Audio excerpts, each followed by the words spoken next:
If I thought that was a risk, I would have immediately mitigated the risk. That was not even a smidge of a thought in my head.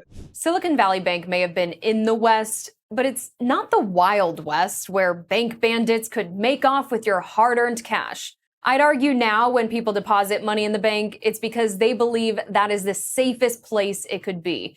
It's not in an investment that could lose value.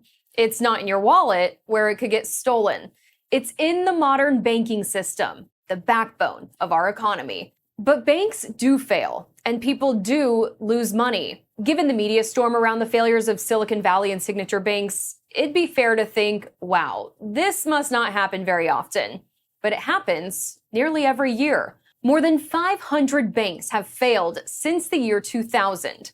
And while not a penny of insured funds has been lost in the history of the FDIC, depositors don't always get all their money back. We asked the FDIC for a list of failed banks where uninsured depositors lost money and got a list of 76 institutions dating back to 1993. Some of those losses are relatively small. Of the more than $30 million in deposits at failed Enloe State Bank, about $461,000 of customer money was uninsured, and 61% of that was lost for good. But when, for instance, the Colombian Bank and Trust Company went under, so did 95% of uninsured deposits, totaling more than $25 million. So why, if bank failures happen nearly every year, are SVB and Signature demanding so much attention and contagion? It's partly because of the sheer size of the banks. The total assets of these two failed banks nearly match the assets of all failed banks in 2008. But unlike some before them, no one lost a dime.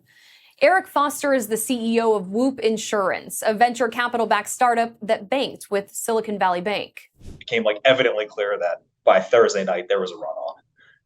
So then we were like, all right, let's see if we can get the money out because there is a run and we don't know what's going to happen from that. But at that point, it was too late. With millions in uninsured funds locked away and about 25 full-time employees awaiting payroll, Foster went into fix-it mode. But within days, the federal government announced customers would get full access to their funds.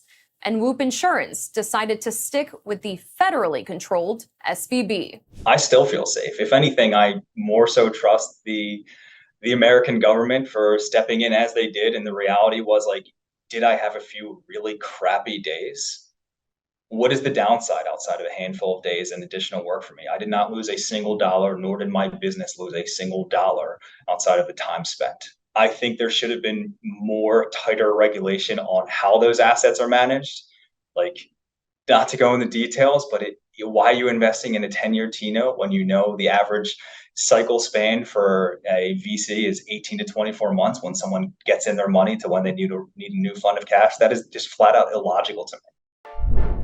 What sets Straight Arrow News apart from the other guys?